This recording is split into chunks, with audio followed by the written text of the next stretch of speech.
আজকের গল্প ঘরে বাইরে। শুয়ে শুয়ে মোবাইলটা হাতে নিলাম। ঝিল এই সময় রান্নাঘরে ব্যস্ত। ঘুম থেকে উঠে চূর্ণীকে গুড মর্নিং মেসেজ করাটা দীর্ঘদিনের অভ্যেস আমার। সেই সঙ্গে গোলাপের একটা ছবি। ও গোলাপ ভালোবাসে খুব। কিন্তু ঝিল ঠিক মুহূর্তে রান্নাঘর থেকে বেরিয়ে এলো।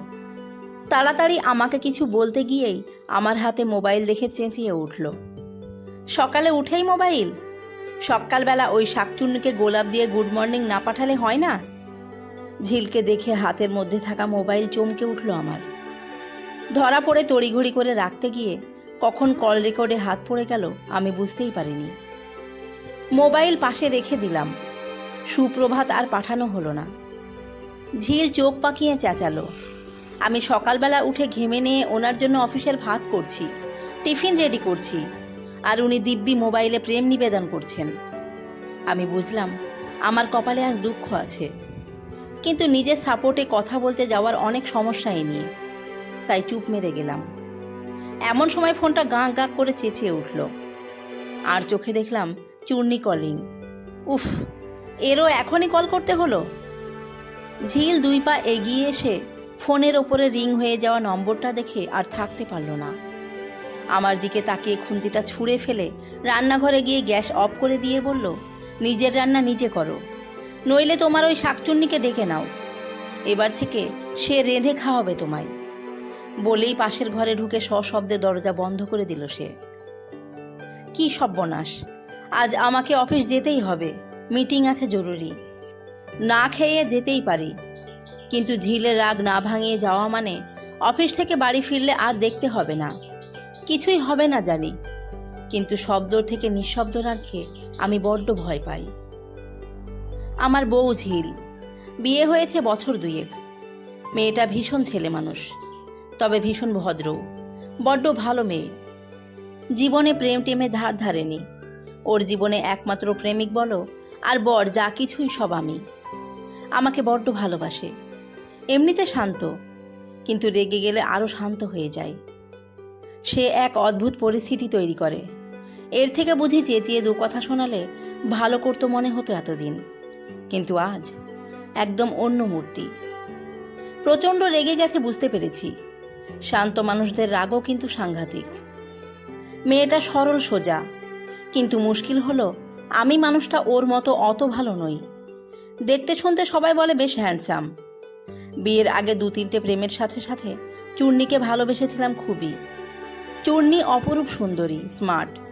ওর সাথে মনের মিলও আমার ছিল বেশ। আমি যেমন, ও আমার মতোই। 3 বছর তাই টিকেও গিয়েছিল প্রেমটা। একসাথে 2 ঘুরতেও গেছি। বিয়ে করব দুজনে এই সিদ্ধান্ত নিয়েছিলাম। কিন্তু ওই যে বলে ভাগ্য, তা এখানেও তাই। আমাদের সৌভাগ্যে বাদ সাধল 2 বাড়ির লোক, বিশেষ করে ওর বাবা মা। একমাত্র মেয়ে। চূর্ণী একটা কোম্পানিতে জব করে, ভালোই পায়টাই শুনেছি। আমি প্রথমে বেকার হলেও বছর 2 পরে সরকারি চাকরি পেলাম, তখন সদ্য মাইনে, যা ওর থেকেও কম। ওর বাবা মা আমার স্যালারিতে খুশি নন। বলেছিল আমার মাইনে যদি লাখের কাছে হতো তাহলে নাকি ওনার মেয়েকে চাকরি ছাড়িয়ে আমার সাথে নির্দ্বিধায় বিয়ে দিতেন। চূর্ণী চুপ করেছিল সেদিন। খুব অপমানিত হয়েছিলাম। চূর্ণীরও মনের ইচ্ছে তাই। অবাক হয়েছিলাম। মনে হয়েছিল সম্পর্ক ছেড়ে এক্ষুনি বেরিয়ে আসি। ওনারা আরও বলেছিলেন আমাকে বিয়ে করলে ওনার মেয়েকে তাহলে চাকরি ছেড়ে আমার বাড়িতে এসে থাকতে হবে, কারণ আমার বাড়ি আর ওর চাকরির স্থলের দূরত্বটা বেশ অনেকটা।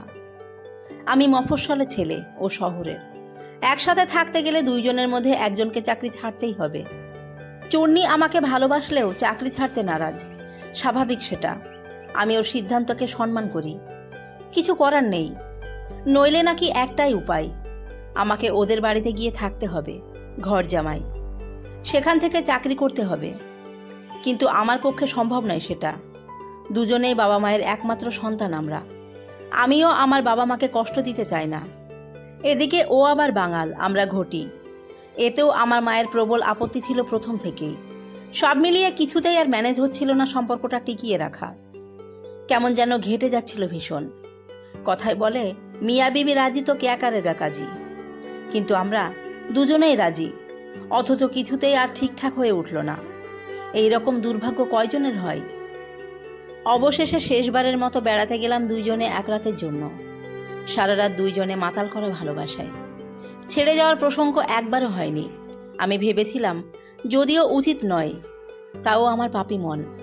ভেবেছিলাম চূর্ণী ইচ্ছে করলে সব ছেড়ে আসতে পারে, পরে অন্য কোম্পানিতে জব ও আরও পেতে পারে, তারপরে আস্তে আস্তে বাবা মাকে মানিয়ে নিত।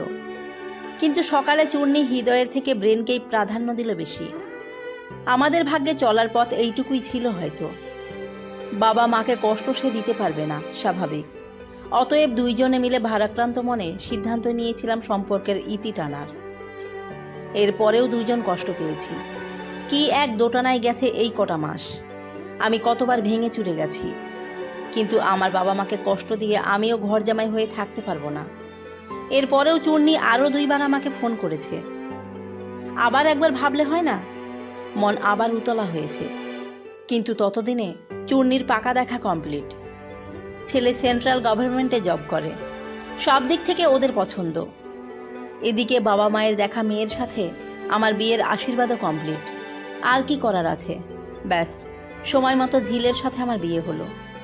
বিয়ের আগে ঝিলের সাথে দুই একবার বাড়ির ইচ্ছেতে দেখা করেছি।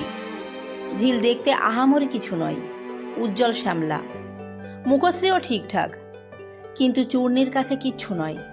কম্পেয়ার করতে চাইনি, কিন্তু অজান্তে এসে যাচ্ছিল আমার। তবে একটা জিনিস, ঝিলের চোখ দুটো গভীর, ঝিলের মতোই। মনে হতো আমার ভিতরটা পর্যন্ত দেখে নেবে। কি সুন্দর! কিন্তু তবুও আমার মন তখনও চূর্ণী থেকে সম্পূর্ণ বের হতে পারেনি। ঝিলের সাথে দেখা করে প্রায় একরকম মনের বিরুদ্ধে গিয়েই বিয়েটা সেরেছি। চূর্ণীও কি তাই? ইচ্ছে হয়েছিল চূর্ণীকে জিজ্ঞাসা করি, তোমার বাড়ির মতো তোমারও কি খুব পছন্দ তোমার বরকে? কিন্তু না, আর জিজ্ঞাসা করিনি। চূর্ণীকে মাঝে মাঝে আমার খুব রহস্যময় লাগে, বুঝতে পারি না কি চাই ও। আসলে ওর মনের মধ্যে কি আছে। আমাদের বিয়ের পরে আমি অফিস গেছি। একদিন হঠাৎ চূর্ণীর ফোন। আমাদের অফিসের পাশে দাঁড়িয়ে আছে ও, এক্ষুনি যেতে হবে। আমি অবাক, কিন্তু মনটা ভালো লাগলো বেশ। কাজ সামলে দৌড়ে গেলাম। একটা হলুদ রঙের শাড়ি পরে দাঁড়িয়ে ও, কি অপূর্ব লাগছে। বুকটা টনটন করে উঠল। নিজেকে ধমকালাম, এখন আমি বিবাহিত। সেদিন চূর্ণী আমাকে নিয়ে ময়দানে বেশ কিছুক্ষণ বসেছিল। আমার হাত ধরে গোধূলির আলোতে বলেছিল, আমাদের ভাগ্যে নেই একসাথে সংসার করা, কিন্তু আমরা সংসার বাঁচিয়ে এই রকম যোগাযোগটুকু তো রাখতে পারি। ঝিলের মুখটা চোখের সামনে আমার একবার ভেসে উঠেছিল। ইচ্ছে হয়েছিল চূর্ণীকে বারণ করি, সম্ভব নয়। কিন্তু গোধূলির আলোয় চূর্ণীর সুন্দর মুখ দেখে আমার বেঈমান মুখ হ্যাঁ বলে দিল। নিজের হ্যাঁ এর সাপোর্টে যুক্তি দিল। কি হয়েছে? সামান্য তো যোগাযোগ, কি হবে এতে? তাই মোবাইলে যোগাযোগটা ঠিক ছিল। কিছুই না, একবার দুইবার চূর্ণীর বলাতে দেখা করেছি, আর ফোনে রোজ নিয়ম করা কিছুক্ষণ কথা, এইটুকুই। কিছুতেই এর থেকে বের হতে পারছি না আমি। এ এক অমোঘ নিষিদ্ধ টান। জানি আমারই দোষ, আমি ঠকাচ্ছি ঝিলের বিশ্বাসকে, কিন্তু কিভাবে নিজেকে আটকাবো? আমি চূর্ণীকেও ছাড়তে পারছি না। চূর্ণী উদ্দাম উচ্ছল মুহূর্তে বশ করিয়ে রাখার অসীম ক্ষমতা ওর। আর এদিকে ঝিল সত্যিই ঝিলের জলের মতো স্বচ্ছ, শান্ত, বড্ড মায়ার। অনেকক্ষণ ওর মধ্যে ডুব দেওয়া যায়, মন শান্ত হয় ওকে সব কথা নির্দ্বিধায় বলে। অথচ আজও আমি চূর্ণীর প্রতি দুর্বল। ও ওদিকে ওর ঘর সংসার বর সামলে আমাকে ভুলতে পারে না, মন খারাপ করে। আমি বোঝাই তখন। দুই একবার রাতে ঝিল ঘুমালে কথা বলতে গিয়ে ঝিলের সামনে পড়ে গিয়েছি। ঝিল ওর বড় বড় চোখ দিয়ে এত অবিশ্বাসের মতো তাকিয়েছিল যে নিজের কাছে নিজে ছোট হয়ে গেছি। ঝিল এত ভালো মেয়ে যে প্রতিদিন আমার গিল্টির মাত্রা বেড়েই চলেছে। ইচ্ছে হয়েছিল ওকে সব বলে দিই, তাই একদিন আর পারিনি। আমার পাশে শুয়ে ওকে চূর্ণীর গল্প শুনিয়েছি। ছবি দেখে চোখ ছলছল করে বলেছে, ও খুব সুন্দরী বলে আমাকে তোমার মনে ধরেনি, তাই না? বুকের ভিতরে কথাটা বেজেছে। ওকে বুকের ভিতরে জড়িয়ে বুঝতে পারছিলাম সরল সোজা ঝিল ধীরে ধীরে আমার মনের কোণায় সন্তর্পণে জায়গা করে নিয়েছে ভীষণ রকম। সেই মুহূর্তে ভেবেছিলাম, না, আর নয়, যোগাযোগ আর রাখবো না চূর্ণীর সাথে। ওকে কাছে টেনে আদর করে বলেছি, তোমার মতো স্ত্রী পাওয়া ভাগ্যের ব্যাপার।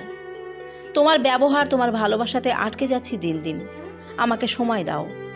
ও মুখ ভার করে বলেছে, আমরা যদি অনেক আগে জন্মাতাম, যখন মোবাইল ছিল না, তাহলে আমাদের মধ্যে এইভাবে ওই মেয়েটা, ওই মোবাইলটাই সব, ওর জন্যই। বলে অবুঝ শিশুর মতো কেঁদেছে সে। এরপর থেকে মোবাইলের প্রতি রাগ দেখছিলাম ওর দিন দিন বেড়ে গেছে। এদিকে আমি মোবাইল ছাড়া থাকতে পারি না। অফিসের কিছু কাজ ছাড়াও আনুষাঙ্গিক কারণে মোবাইল লাগে আমার। ইদানিং বাড়ি ফিরে মোবাইল বিশেষ নেই না, ঝিল পছন্দ করে না। কিন্তু চূর্ণি মাঝে মাঝেই ফোন করে ফেলে। বারণ করেছি কিন্তু শোনে না, কিছুই না, তবুও ফোন করে। আমি মিউট করে দিই মাঝে মাঝে। বাড়ি ফিরে মোবাইল হাতে দেখলেই ঝিল রাগ করে ভীষণ। রাতে খাওয়া বন্ধ করে দেয়। সে এক অদ্ভুত পরিস্থিতি তৈরি হয়। এদিকে চূর্ণিকে শাকচুন্নি নাম দিয়েছে, যদিও চূর্ণি জানতো না। এই রকম পরিস্থিতি আমার। আজ মনে হচ্ছে নিজের তৈরি আগ্নেয়গিরির ওপরে বসে আছি যেন পুরো। ঝিলও ঘরে দরজা দিয়েছে, রান্নাঘরে রান্না বন্ধ। কি করব ভেবে পাচ্ছি না। এই রকম নিস্তব্ধতার মধ্যে এমন সময় আবারও চূর্ণির ফোন। গাঁ গাঁ করে মোবাইলটা বেজে উঠল। ফোনের আওয়াজ থামাতে তাড়াতাড়ি ফোন ধরতেই ওদিকে চিলের মতো বলে উঠল চূর্ণি, তোমার বউ আমাকে শাকচুন্নি বলল আর তুমি কিছুই বললে না? হতভম্ব আমি ভাবলাম কখন কিভাবে জানলো এটা? এই যে দেখছি আমার ঘরে বাইরে যুদ্ধ শুরু হলো। আমি আমতামতা করছি কি বলবো, অমনি চূর্ণি বলল, আমাকে এইভাবে অপমান করলো আর তুমি একটা প্রতিবাদ পর্যন্ত করলে না? এত যখন বউকে ভালোবাসো তাহলে আর কোনোদিন আমার সাথে যোগাযোগ করো না। তোমার থেকে আমার বর ভালো, ভুল করেছি এতদিন। আমি কিছু বলার আগে খট করে কেটে গেল ফোনটা। কিংকর্তব্য বিমূঢ় হয়ে ফোনটা দেখলাম ঝিলের চিৎকারে যখন হাত কেঁপে গিয়েছিল তখনই রেকর্ডিংয়ের অঘটনটা ঘটে। চূর্ণিকে সঙ্গে সঙ্গে বোঝাবার জন্য ফোন করলাম। দেখলাম আমাকে সব জায়গা থেকে ব্লক করে দিয়েছে। মনটা খারাপ হলো। আমাকে ব্লক করে দিল। চূর্ণির জন্য আমি কম ম্যানেজ করি? ও তো যখন যা আবদার করে অসুবিধা সত্ত্বেও আমি সব। আমার ভাবনার মাঝে ঝিল এই সময় দরজা খুলে বলল, সরো সামনে থেকে। বলেই এই ঘরের আলমারি থেকে ওর ফাইলগুলো বের করে ঘরে নিয়ে গেল। আমি চোরের মতো ভাব করে বসে আছি। ভাবছি কি করব এখন। খুব খারাপ লাগছে। চূর্ণির জন্য যতটা না ঝিল কষ্ট পেয়েছে সেটা ভেবে বেশি। চূর্ণির পাশে ওর বর আছে, ঝিলের তো শুধু আমিই। বন্ধুরা আমাকে বুঝিয়েছে কতবার, চূর্ণিকে ছাড়, এবারে অনেক হয়েছে। মেয়েটা ঘরে বাইরে ম্যানেজ করছে। এত ভালোবাসা থাকলে ঠিক বিয়ে করতো তোকে। যত অসুবিধা থাক এখনও নিজের সংসার করে তোকেও ডুবিয়ে রাখতে চাই ওর জন্য। একসাথে দুই দিক, এ এক ধরনের কমপ্লেক্স। তুই সব ভুলে ঝিলকে নিয়ে সংসার কর। একটা জিনিস ভেবে দেখ, তোর মতো ছেলের ভাগ্যে ঝিলের মতো ভালো মেয়ে জোটে না রে। ভাগ্য করে বউ পেয়েছিস, সেই জন্য বর্তে গেলি। ইদানিং বুঝতে পারি, ঠিকই বলে বন্ধুরা, আমি পাষণ্ড, তাই ঝিলকে কষ্ট দিই। ঝিলকে সব সত্যি বলে মহান হয়ে আমি আবারও চূর্ণির সাথে দেখা করি। কতবার মনে হয়েছে চূর্ণির এখন আলাদা সংসার। এফবিতে বরের সাথে প্রায় মাখো মাখো ছবি দেয়। এদিকে আমি বউয়ের সাথে দিলে বারণ করে না ঠিক, কিন্তু কেমন যেন অভিমান করে ঠোঁট ফুলিয়ে রাখে। চূর্ণির বর বাড়ি থাকলে ওকে ফোন করতে পারি না, মেসেজ করতে পারি না, বারণ আছে। কিন্তু ও আমাকে সব সময় ফোন করতে পারে, মেসেজ করতে পারে। ওর বর বিজনেস ট্যুরে গেলে ও দেখা করতে চাই, আমিও করি। কিন্তু আমার ইচ্ছে করলেও ওর অসুবিধা থাকলে দেখা করা সম্ভব নয় বলে বোঝায় আমাকে। আমাকে শুনতে হয়, আমার খারাপ লাগে, কিন্তু মানিয়ে নিই। আসলে চূর্ণি ওর ঘরে বাইরে দুই দিকে সুন্দর কন্ট্রোল করতে পারে, কিন্তু আমি পারলাম কই? চূর্ণির ব্লক করা দেখে ভাবছিলাম বসে বসে, ও তো কই বুঝলো না আমার পরিস্থিতিটা। এই যে আমার ঘরে যুদ্ধ লেগেছে, কই ও তো সমব্যথী হলো না। ও তো জানে ঝিল কষ্ট পেয়েই। ভাবলাম, আচ্ছা চূর্ণির ঘরে একরকম যুদ্ধ লাগলে ও কি করতো? বারবার মনে হলো ও কিছুতেই এই পরিস্থিতি আসতেই দিত না। আর ভাগ্যক্রমে আসলেও ও সংসার বাঁচাতো আগে। কতবার এটাই মনে হয়েছে আমার। ও নিজের সংসার বাঁচিয়ে আমার সাথে আজও যোগাযোগ রাখে। আর আমি বোকা, নিজের বউয়ের কাছে ছোট হয়ে তাকে কষ্ট দিয়ে বিশ্বাস ভরসা হারিয়ে এ কি করছি? না, আর না। যাই হয় হোক, আমিও ব্লক করে দিলাম চূর্ণিকে। ঝিল আবারও দড়াম করে দরজা খুলল। ওমা, দেখি শাড়ি পরে ল্যাগেজ নিয়ে বের হয়ে যাচ্ছে। আরে কোথায় যাচ্ছ? ব্যস্ত হলাম আমি। ঝিল বলল, থাকো তুমি শাকচুন্নির সাথে। এইভাবে আমি দিনের পর দিন আর সহ্য করতে পারছি না, বলে কাঁদতে কাঁদতে দরজা খুলতে গেল। না না করে দৌড়ে গেলাম আমি। তারপরে ল্যাগেজ নিয়ে দুইজনের সেকি টানাটানি। আমি কিছুতেই ওকে যেতে দেব না। ল্যাগেজ আমাদের দুইজনের এই মানসিক টানাপোড়েন আর সহ্য করতে পারল না। নিজের হাতল আমাকে দিয়ে দিল ফটাস করে, আর আমি হাতলটুকু নিয়ে চিত হয়ে পড়লাম একেবারে পিছনে রাখা টেবিলের উপরে। টেবিলের কোণটা মাথায় বেশ লাগলো জোরে। উফ করে মাথার পিছনে হাত দিয়ে দেখলাম রক্ত বের হচ্ছে। আমার হাতে রক্ত দেখে ঝিল হাউমাউ করে কেঁদে উঠল। ওর হাতে ধরা ল্যাগেজ ফেলে দৌড়ে এলো। ও মা গো, কোথায় রাখলো গো? ওগো শুনছ? সব শুনতে পাওয়া আমি ঘাপটি মেরে চোখ বুজে রইলাম। মাথার পিছনের কেটে যাওয়া জায়গার যন্ত্রণা টের পাচ্ছি না ঝিলের এমন আতঙ্কিত স্বরে। ভালোবাসায় মজে যাচ্ছিলাম আর ভাবছিলাম ভাগ্যিস পড়েছিলাম। কি ভাগ্যে আমার মাথাটা ফেটেছিল আমি জানি, পুরোটাই বুঝি। তবুও আরও একবার উপলব্ধি করলাম পৃথিবীতে যদি কেউ আমাকে নিঃস্বার্থ ভালোবাসে সে ঝিলি। আমি এখন বউয়ের কাঁধে মাথা রেখে ট্যাক্সি করে হাসপাতালে চলেছি। যদিও আমি সোজা হয়ে বসতে পারতাম, কিন্তু না, ঝিলকে আটকানোর এর থেকে বড় সুযোগ আমার জানা নেই। গল্পটি ভালো লেগে থাকলে সাবস্ক্রাইব করে পাশে থাকবেন এবং লাইক কমেন্ট শেয়ার করবেন। ধন্যবাদ সবাইকে।